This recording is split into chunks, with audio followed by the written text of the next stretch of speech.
Hello everyone. મેં તમને હોમવર્કમાં 9th C આપ્યો હતો, બરાબર? યસ, એમાં એક પોઈન્ટ આપણો મિસ થઈ ગયો છે, એ આપણે જોઈ લઈએ. આગળ ઇન્ફોર્મેશન જેટલી પણ આપેલી છે એમાં ક્યાંય આ વાત ક્લિયર નથી કરી, પણ સમ આપ્યો છે એટલે આપણને વસ્તુ યાદ રાખવી પડશે. ઓકે, 9th C માં આપેલું છે કે mister x, a chartered accountant, has a taxable professional income of ₹10 lakh for the previous year ending March 31st, 2020. He provides the following additional information for the previous year 1920. એને information આપી છે. Information હિસાબથી આપણે શું કરવાનું છે, count કરીને એ લોકોને આપવાની છે. સૌથી પહેલાં હવે અહીંયા વર્ડ આવે છે minor son and minor daughter. તો હવે આપણે બધાને ખબર છે minor son and minor daughter મતલબ શું થાય છે કે જે વ્યક્તિ 18 વર્ષથી નાના છે એને આપણે કહીએ છીએ માઇનર. ઓકે, આપણી કન્ટ્રીમાં એવો રૂલ છે કે 18 વર્ષથી નાની વ્યક્તિ હોય એને આપણે માઇનરમાં કન્સિડર કરીએ છીએ. હવે માઇનર એટલે એવી વ્યક્તિ કે જે પોતે એબલ નથી કોઈ વસ્તુ અર્ન કરવા માટે, બરાબર? તો એના પેરેન્ટ્સ ઉપર એ ડિપેન્ડન્ટ છે એવું આપણે અહીંયા કને કન્સિડર કરીએ છીએ માઇનર વ્યક્તિ માટે, કે માઇનર વ્યક્તિ એ ઓલવેઝ એના પેરેન્ટ્સ ઉપર ડિપેન્ડન્ટ હોય છે. તો પેરેન્ટ્સ છે એ શું કરે, પોતાના ઇન્ટરેસ્ટની અમાઉન્ટ જે ટેક્સેબલ ન થાય એના માટે એ લોકો પોતાના છોકરાઓ અથવા તો છોકરી જે માઇનર છે એના નામે શું કરી દે, ઇન્વેસ્ટમેન્ટ કરી દે. હવે માઇનર હોય એટલે બટ ઓબ્વિયસ છે કે એ લોકો પોતાની કોઈ ફાઇલ મેન્ટેન ન કરતા હોય અને એ લોકોને કોઈ પણ અમાઉન્ટ ટેક્સેબલ ન હોય. તો ગવર્મેન્ટ એવો રૂલ નીકાળ્યો કે જો તો બધા પેરેન્ટ્સ શું કરશે, પોતાના છોકરાઓ અથવા તો છોકરી જે માઇનર છે એના નામે શું કરી દેશે, ઇન્વેસ્ટમેન્ટ કરી દેશે.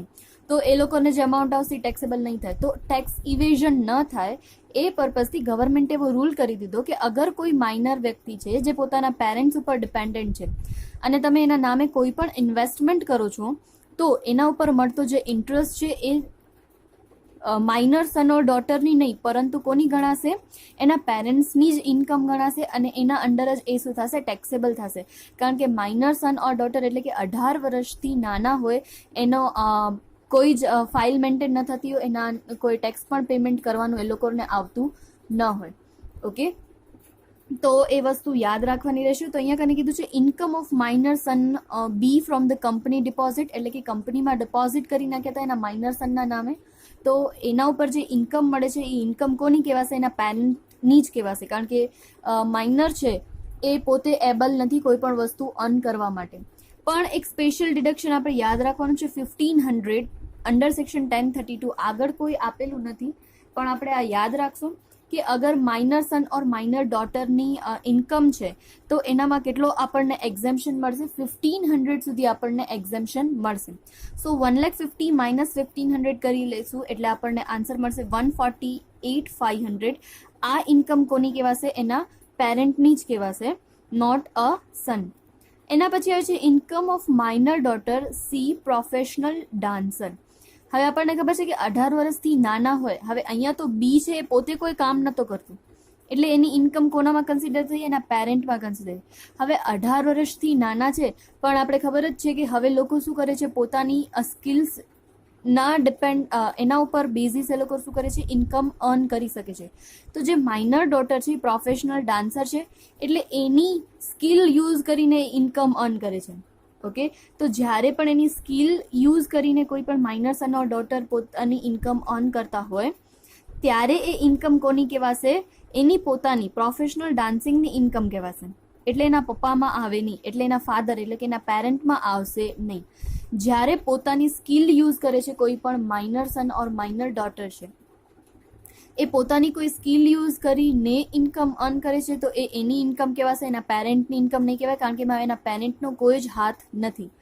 પણ કોઈ જગ્યાએ ડિપોઝિટ કરી છે, કોઈ જગ્યાએ ઇન્વેસ્ટમેન્ટ કર્યું છે તો એ કોઈ માઇનર સન ઓર ડોટરને ના આવડતું હોય, એ એના પેરેન્ટ્સ જ કરે છે અને એના ઉપર ઇન્ટરેસ્ટ મળે છે અથવા તો કોઈ ડિપોઝિટ છે એના ઉપર આપણને ઇન્કમ થાય છે તો એ ઇન્કમ એના પેરેન્ટની કહેવાશે. ઓકે, તો અહીંયા કને જે પ્રોફેશનલ ડાન્સર છે તો એને પોતાની સ્કિલ યુઝ કરી છે એટલે આ ઇન્કમ છે એ શું કહેવાશે, એની પોતાની એટલે કે ડોટર સીની કહેવાશે, એના ફાધરની નહીં. Then after છે interest from SBI received by C on deposit made in 17 out of her income not from her special talent. Okay, જો એ લોકોને ચોખ્ખું લખી લીધું છે કે એના કોઈ ટેલેન્ટ યુઝ નથી થયો, એના પપ્પાએ આમાં શું કર્યું હશે, ઇન્વેસ્ટમેન્ટ કર્યું હશે અને એના ઉપર એને ઇન્ટરેસ્ટ મળ્યો છે. સો આ ઇન્ટરેસ્ટ છે એ એના ફાધરમાં થશે કન્સિડર, કારણ કે એમાં માઇનર ડોટર જે છે એની કોઈ જ સ્કિલ, કોઈ સ્પેશિયલ ટેલેન્ટ યુઝ થયેલો નથી. ઓકે, તો ઇન્ટરેસ્ટની ઇન્કમ છે એના ફાધરમાં કન્સિડર થશે. Then after gift received by the C on September 30, 2019 from friends of X on winning a national award. National award મળે છે એના માટે એને ગિફ્ટ મળે છે, પણ અહીંયા ગિફ્ટની અમાઉન્ટ છે લેસ દેન 50,000 છે. તો લેસ દેન 50,000 હોય તો એ શું કહેવાશે, ટેક્સેબલ આવશે નહીં, કોઈને પણ નહીં આવે, એને પણ નહીં આવે, ડોટરને બી નહીં અને એના ફાધરને બી નહીં. ઓકે, તો એકચ્યુઅલી એની ફાધરના જ માં ઇન્કમ કન્સિડર કરવામાં આવે. આવી રીતે કોઈ પણ માઇનર ડોટર અને સનને મળે જ્યાં એ લોકોનો પોતાનો કોઈ સ્પેશિયલ ટેલેન્ટ યા કોઈ સ્કિલ યુઝ નથી થતી, તો એ બધા ડિપેન્ડન્ટ પોતાના પેરેન્ટ ઉપર જ છે અને એની કોઈ પણ ઇન્કમ હશે એ પેરેન્ટને જ કન્સિડર થશે. પણ અહીંયા 45,000 છે, દેટ ઇઝ નોટ મોર દેન 50,000, 50,000થી વધારે નથી, એટલે ટેક્સેબલ થશે નહીં. તો કેટલી અમાઉન્ટ ટેક્સેબલ થશે? 1,50,000માંથી 1,500 આપણને એક્ઝેમ્પશન મળશે અને અહીંયા 20,000માંથી સિમિલરલી 1,500 એક્ઝેમ્પશન મળશે, એટલે 1,48,500 and 18,500 બે જ અમાઉન્ટ છે એ શું થશે, ટેક્સેબલ થશે. ઓકે, સો અહીંયા યાદ રાખવાનું છે કે માઇનર સન અને ડોટર જો પોતાનો સ્પેશિયલ ટેલેન્ટ યુઝ કરીને ઇન્કમ અર્ન કરે તો એના પેરેન્ટમાં ના આવે. બાકીની જો ઇન્કમ હોય એ બધી શું આવશે, એમના પેરેન્ટ્સમાં જ આવશે. ઓકે, આઈ હોપ આ ક્લિયર થઈ ગયું હશે. ન થયું હોય, ન સમજાણું હોય તો ફરીથી ગ્રુપમાં તમે પૂછી શકો છો. આજે આપણે લેશું sum number 11 and sum number 15. I think એ થોડા ઇમ્પોર્ટન્ટ છે. સમ નંબર 11માં એક જ ઇમ્પોર્ટન્ટ નવો પોઈન્ટ આવે છે, જે છે ફેમિલી પેન્શન. આનાથી પહેલા એક પણ સમમાં આવેલો નથી. તો જોઈ લઈએ. Following are the particulars of the income of Mrs Ramachandran. Compute her income under the head income from other sources. Okay, એની ઇન્કમ માટે આપેલું છે dividend received from an Indian company 61,000. Indian કંપનીમાંથી આપણને કોઈ પણ ડિવિડન્ડ મળતો હોય તો એ ડિવિડન્ડ કેવો કહેવાશે, એક્ઝેમ્પ્ટ કહેવાશે. યસ, કારણ કે ઇન્ડિયન કંપનીમાં ડિવિડન્ડ મળે એ ફુલ્લી એક્ઝેમ્પ્ટ છે. એના પછી સેકન્ડ છે winning from lottery amount received 70,000, TDS rate 30%.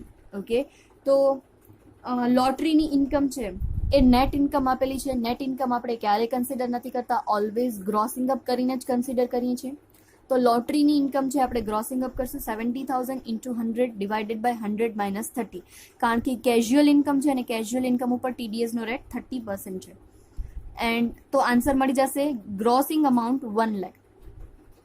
Then after winning from the card games, બ્રેકેટમાં લખેલું છે ઓલરેડી ગ્રોસ જ છે તો આપણે ડાયરેક્ટ લઈ લેશું. Winning from card games it is also casual income 24,000 directly લઈ લેશું. Then after interest received on government security held as investment ₹14,000. Government securities ઉપર આપણને શું મળ્યું છે, ઇન્ટરેસ્ટ મળ્યું છે. That is also income from other sources, આપણે 14,000 લેશું. એન્ડ ઇમ્પોર્ટન્ટ પોઈન્ટ જે નવો છે આ સમ કરાવવાનો મેઇન પર્પઝ છે ફેમિલી પેન્શન. તો ફેમિલી પેન્શન જ્યારે રોયલ્ટીવાળો પોઈન્ટ કર્યો હતો ત્યારે આપણે એની નોટ હતી એ રીડ કરી લીધી હતી, બરાબર. મેં તમને કીધું હતું જ્યારે સમમાં આવશે ત્યારે આપણે ફરીથી રિપીટ કરશું. તો ફેમિલી પેન્શન અગર મળે છે તો એનો એવો રૂલ છે 15,000 ઓર એકચ્યુઅલ જે ફેમિલી પેન્શન મળ્યો હોય એના 33.33%, વિચ એવર ઇઝ લેસ, બંનેમાંથી જે ઓછું હોય એ આપણને શું મળે, એક્ઝેમ્પ્ટ મળે. સો અહીંયા ફેમિલી પેન્શન 26,100 છે તો 26,100 આપણે ઇનર કોલમમાં લખશું. પછી એના માટે આપણે એક્ઝેમ્પશન કાઉન્ટ કરશું 15,000 એન્ડ 2600, એકચ્યુઅલ જેટલો પણ ફેમિલી પેન્શન મળ્યો છે એના 33.33%. ઓકે, તો આપણને મળે છે 8,700. સો વિચ એવર ઇઝ લેસ, બંનેમાંથી ઓછું કયું છે, 8,700 ઓછું છે તો એ આપણને એક્ઝેમ્પ્ટ મળી જશે.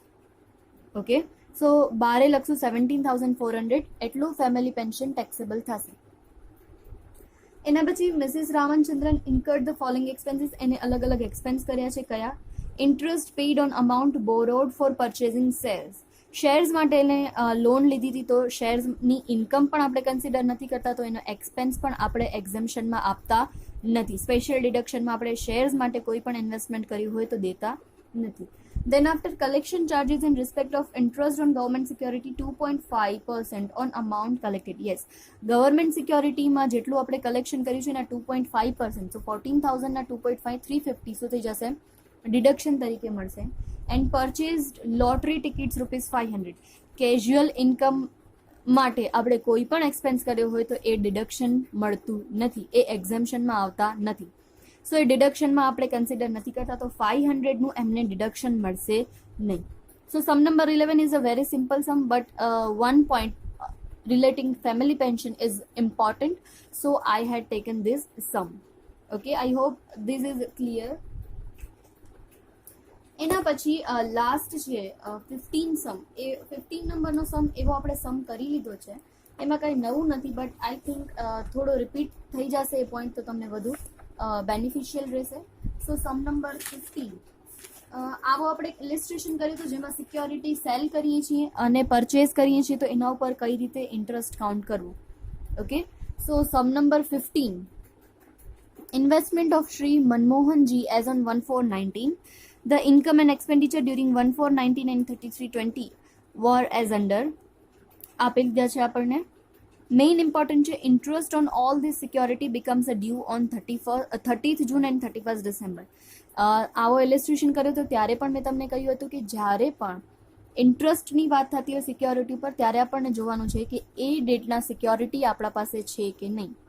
ઓકે, એના માટે ઇન્ફોર્મેશન છે. On 1/7/19 Maharashtra government loan of ₹50,000 was sold at 51,000.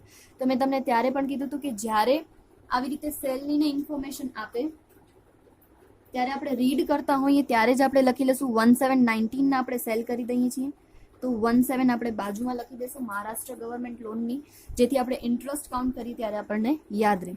સો કેટલી સેલ કરી છે? 50,000ની આપણે સેલ કરી દઈએ છીએ. અને સેમ ડેટ આપણે બિહાર ગવર્મેન્ટ લોન પરચેસ કરીએ છીએ 53,000. Okay,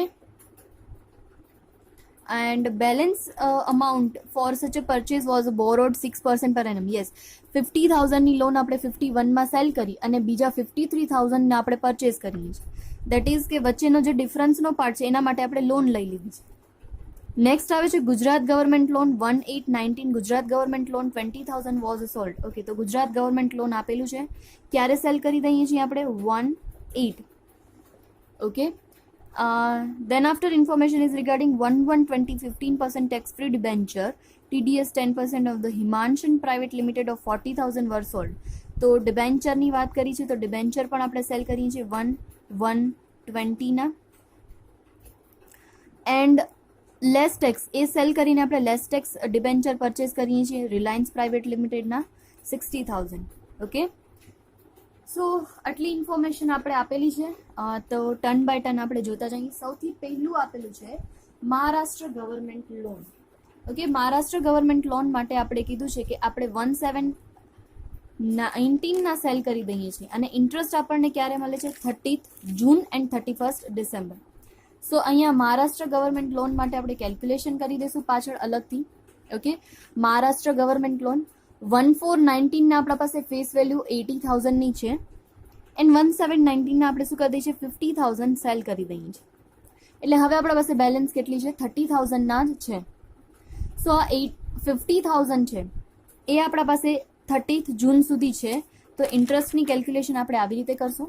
interest received on Maharashtra government loan 80,000 into 12% into 6/12. શું કામ? કારણ કે 80,000 પૂરેપૂરી અમાઉન્ટ છે એ આપણા પાસે જૂન મહિના સુધી છે અને જૂનમાં જ આપણને ઇન્ટરેસ્ટ મળે છે. તો જૂનમાં ઇન્ટરેસ્ટ મળતો હોય એટલે મેં તમને કીધું હતું કે જ્યારે ઇન્ટરેસ્ટ મળતો હોય ત્યારનું જોવાનું કે જૂનમાં આપણી પાસે છે, યસ છે, તો 6 મહિનાનું આપી દેવાનું.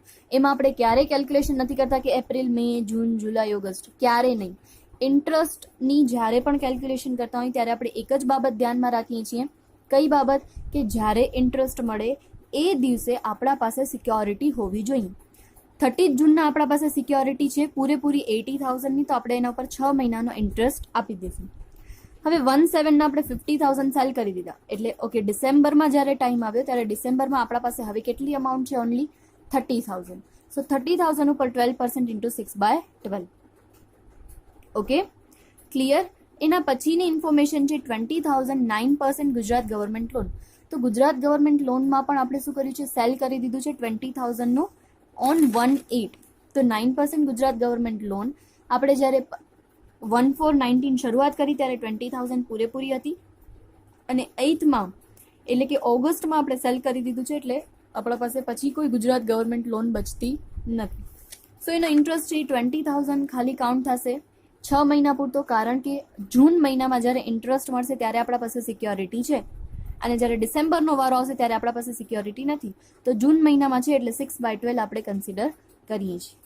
ઓકે, એના પછી વાત આવે છે 45,000 15% tax free debenture of Himanshan private limited TDS 10%, અને આપણે સેલ કરીએ છીએ 1/1/20 દેટ મીન્સ જ્યારે જૂનમાં આપણને ઇન્ટરેસ્ટ મળશે ત્યારે પણ આપણા પાસે સિક્યોરિટી છે ડિબેન્ચરની, અને 31 ડિસેમ્બરના મળશે ત્યારે પણ આપણા પાસે સિક્યોરિટી હશે. આપણે તો 1 જાન્યુઆરીના સેલ કરીએ છીએ. ઓકે, તો આપણે જોઈ લીધું કે 30th જૂન અને 31 ડિસેમ્બર જ્યારે બંને સમયે ઇન્ટરેસ્ટ મળે છે ત્યારે આપણા પાસે છે, તો મતલબ કે આખા વર્ષનો એના ઉપર આપણને ઇન્ટરેસ્ટ મળશે. સો આપણે કાઉન્ટ કરશું 40,000ના 15% દેટ ઇઝ 6,000, અને ટેક્સ ફ્રી ડિબેન્ચર છે એટલે આપણે એનું ગ્રોસિંગ અપ કરવું પડશે. 6,000 into 100/100 minus 10%. ઓકે,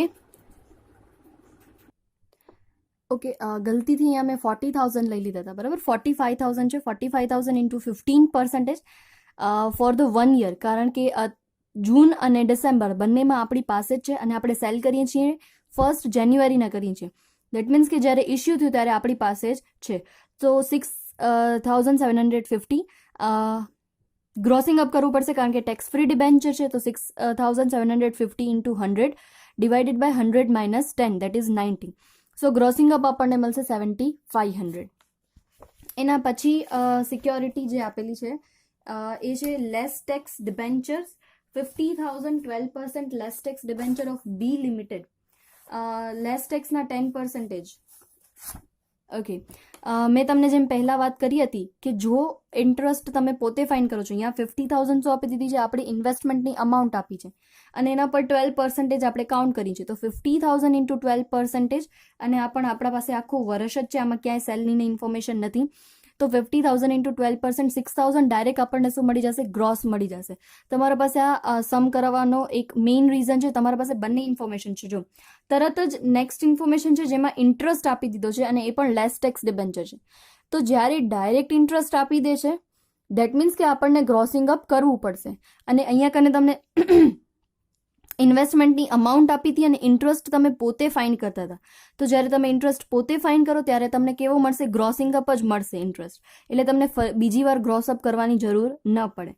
અને તરત નેક્સ્ટ છે એમાં જો તમને ઇન્ટરેસ્ટ આપી દીધો છે 1,350, તો ઇન્ટરેસ્ટ આપી દે ત્યારે આપણને ગ્રોસિંગ અપ કરવું પડશે. સો 1,350 into 100/90 દેટ ઇઝ 1,500. આ પોઈન્ટ હવે ઘણીવાર રિપીટ થઈ ગયો છે, તો પ્લીઝ આ પોઈન્ટમાં કોઈને પણ કાંઈ ડાઉટ હોય તો પૂછી લેજો અને આ પોઈન્ટમાં ભૂલ ન કરતા, બરાબર.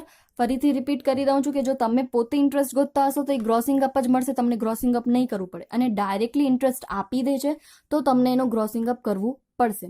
અને ટેક્સ ફ્રી વાત હોય તો ટેક્સ ફ્રી તો તમે પોતે ગોતતા હો અથવા તો ઇન્ટરેસ્ટ આપેલું હોય, બંનેમાં તમને ગ્રોસિંગ અપ કરવું પડશે. નેક્સ્ટ એ લોકોએ આપેલું છે interest of 4,500 received on tax free debenture of D limited. Yes, tax free debenture છે, ઇન્ટરેસ્ટ આપી દીધું છે, એનું આપણે ગ્રોસિંગ અપ કરવું પડશે. 4,500 into 100/90 interest received on tax free debenture. એના પછી છે winning from crossword puzzle gross, casual income છે અને એની પણ ડાયરેક્ટ ગ્રોસ આપી દીધું છે, તો ડાયરેક્ટ અમાઉન્ટ લઈ લેશું 5,000. Winning from the lottery net, બ્રેકેટમાં નેટ આપેલું છે, તો કેઝ્યુઅલ ઇન્કમ ક્યારે પણ નેટ ન લખાય, ગ્રોસ જ લખવી પડે. સો જે આપણે લોટરીમાંથી મળે છે એનું ગ્રોસિંગ અપ કરશું 35,000 into 100 કેઝ્યુઅલ ઇન્કમના TDS 30% હોય, સો 100 minus 30 દેટ ઇઝ 50,000. ઓકે, એના પછી છે interest received on capital investment bond. Capital investment bond છે એ ફૂલ્લી શું છે? એક્ઝેમ છે, તો એ નામ લખીને અહીંયા ડેશ કરી દઈશું એક્ઝેમ. 9% પ્રેફરન્સ શેર્સ ઓફ ₹10,000. હવે પ્રેફરન્સ શેર્સ છે એ ઇન્ડિયન કંપનીના જ છે, સો પ્રેફરન્સ શેર ઉપર ક્યારે પણ જે ડિવિડન્ડ મળે છે એ આપણે ટેક્સેબલ કરતા નથી, તો એ પણ exempt. Then after rent of ₹38,770 subtenant. આપણી કાલે જ વાત થઈ હતી, subtenant or subletting એવો વર્ડ યુઝ કરે છે તો ઇન્કમ ફ્રોમ અધર સોર્સિસમાં આવશે. So interest on rent from subtenant 38,770. Okay, હવે બીજી વાત કરીએ કે જે આપણે લોન અહીંયા પરચેસ કરી હતી, બરાબર. યસ, અહીંયા કને બે વસ્તુની પરચેસ પણ છે, Bihar government loan and Reliance private limited less tax debentures. તો એના પણ ઇન્ટરેસ્ટ આપણને મળશે, તો જોઈ લઈએ. સૌથી પહેલી બિહાર ગવર્મેન્ટ લોન છે. બિહાર ગવર્મેન્ટ લોન આપણે ક્યારે પરચેસ કરીએ છીએ? જ્યારે 1/7 મહારાષ્ટ્ર ગવર્મેન્ટ લોન સેલ કરશું ઓન ધ સેમ ડેટ આપણે શું કરી લેશું? બિહાર ગવર્મેન્ટ લોન પરચેસ કરશું. સો બિહાર ગવર્મેન્ટ લોન 53,000ની છે. Interest on Bihar government loan 53,000 into 15%. અને જૂનમાં તો આપણી પાસે છે નહીં, એ અવેલેબલ ક્યારે છે આપણા પાસે? ખાલી ડિસેમ્બરમાં, કારણ કે આપણે પરચેઝ જ 1/7/19 કરી છે. તો 6/12 6 મહિનાનું જ મળશે, બરાબર, 3975. એના પછી અહીંયા કને જે આપણે રિલાયન્સના શેર પરચેસ કર્યા હતા એના ઉપર આપણે ઇન્ટરેસ્ટ કાઉન્ટ કરશું નહીં કરીએ, કારણ કે આપણે પરચેસ ક્યારે કરીએ છીએ? 1/1/20 પરચેસ કરીએ છીએ, અને ત્યારે ઇન્ટરેસ્ટની બંને ડેટ હાલી ગઈ છે. જૂન પણ હાલી ગઈ છે અને ડિસેમ્બર પણ હાલી ગઈ છે, અને 31 માર્ચનો આપણું યર કમ્પ્લીટ થઈ જાય છે. તો 1 જાન્યુઆરી ટુ 31 માર્ચ ક્યાંય પણ ઇન્ટરેસ્ટની ડ્યુ ડેટ આવતી નથી. એટલે મેં અહીંયા કને લખ્યું છે interest on less tax debenture of Reliance private limited, અને અહીંયા ડેશ કર્યું છે કારણ કે આપણે પરચેઝ જ એને જાન્યુઆરીમાં કર્યું છે, અને ઇન્ટરેસ્ટની બંને ડેટ જૂન અને ડિસેમ્બર નીકળી ગયા છે એટલે આવશે નહીં. ઓકે, હવે સ્પેશિયલ ડિડક્શનમાં એ લોકોએ ડાયરેક્ટલી સ્પેશિયલ એક ડિડક્શન 155 તો આપી દીધો છે. Expenses of ₹155 are incurred for the collection of interest on taxable security. યાની જેટલી પણ ટેક્સેબલ સિક્યોરિટી છે એના માટે આપણે એ ઇન્ટરેસ્ટ લેવા માટે જે એક્સપેન્સ કરી છે 155, તો એ તો આવશે જ. સાથે સાથે આપણે આગળ એક વાત કરી કે બિહાર ગવર્મેન્ટ લોનની જે વચ્ચેની અમાઉન્ટ છે એ પરચેસ કરવા માટે આપણે શું કરીએ છીએ? આપણા ફ્રેન્ડ પાસેથી લોન લઈએ છીએ. લોન આપણે પરચેસ કરી છે 53,000માં. કઈ રીતે પરચેસ કરી હતી? તો મહારાષ્ટ્ર ગવર્મેન્ટ લોન હતી એ સેલ કરી હતી 51માં, અને બાકીનો જે ડિફરન્સ અમાઉન્ટ હતો એ આપણે આપણા ફ્રેન્ડ પાસેથી લોન લીધી હતી. સો એ 2,000 ઉપર આપણે શું કરશું? ઇન્ટરેસ્ટ કાઉન્ટ કરશું. અને જ્યારે લોનના ઇન્ટરેસ્ટની વાત આવે ત્યારે શું કરવું પડે? આપણને મંથ કાઉન્ટ કરવા પડે. ઓકે, જ્યારે ઇન્વેસ્ટમેન્ટ સિક્યોરિટીનો ઇન્વેસ્ટમેન્ટ કર્યો હોય એનામાં તો આપણે ખાલી જોઈએ કે ઇન્ટરેસ્ટ ડ્યુ થયો છે એ દિવસે આપણા પાસે સિક્યોરિટી છે કે નહીં, પણ જ્યારે લોનની વાત આવે તો લોનમાં તો આપણે પૂરેપૂરા મંથ કાઉન્ટ કરશું. એટલે કે જુલાઈમાં આપણે લીધી છે 7th, જુલાઈ, August, September, October, November, December, જાન્યુઆરી, ફેબ્રુઆરી એન્ડ માર્ચ. ઓકે, સો 9 મંથ થાય છે. તો 2,000 ઇન્ટુ 6% ઇન્ટુ 9/12 ₹90 છે. એ આપણે શું થશે? બિહારની લોન માટે આપણે જે લીધું હતું એના માટેનું સ્પેશિયલ ડિડક્શન મળશે 90. સો 90 and 155 આપણને ટોટલ ડિડક્શન મળશે 245, અને ગ્રોસ ઇન્કમમાંથી આપણે 245 માઇનસ કરશું તો ટેક્સેબલ ઇન્કમ મળી જશે 1,25,000. ઓકે, તો આ સમમાં બે ઇમ્પોર્ટન્ટ વસ્તુ છે જે અહીંયા પરચેસ થાય છે. રિલાયન્સના પ્રાઇવેટ લિમિટેડના જે ડિબેન્ચર છે એ, અને બિહાર ગવર્મેન્ટ લોન પરચેસ કરી છે એ, અને બાકીના અહીંયા લેસ ટેક્સ અને ટેક્સ ફ્રી સિક્યોરિટીઝની વાત છે એ ઇમ્પોર્ટન્ટ છે. તો આ તમે સમ નંબર 15 કરશો. હવે એક જ સમ બાકી છે, સમ નંબર 10, એ હોમવર્કમાં કરવાનો છે. સમ નંબર 10 વેનસડેના જ્યારે આપણો લેક્ચર હશે ત્યારે તમે બધા જ MCQs છે જે ઇલિસ્ટ્રેશન નંબર 15માં પણ છે MCQs. એના પછી પેજ નંબર 194 ઉપર objective questions as a filling the blanks તમને આપ્યા છે એ સોલ્વ કરવાના છે, અને એના પછીના જેટલા પણ MCQ છે એ સોલ્વ કરવાના છે. વેનસડેના જ્યારે આપણે ડાઉટ સોલ્વિંગનો લેક્ચર લેશું ત્યારે આ બધા જ MCQ હું ટર્ન બાય ટર્ન બધાને પૂછીશ.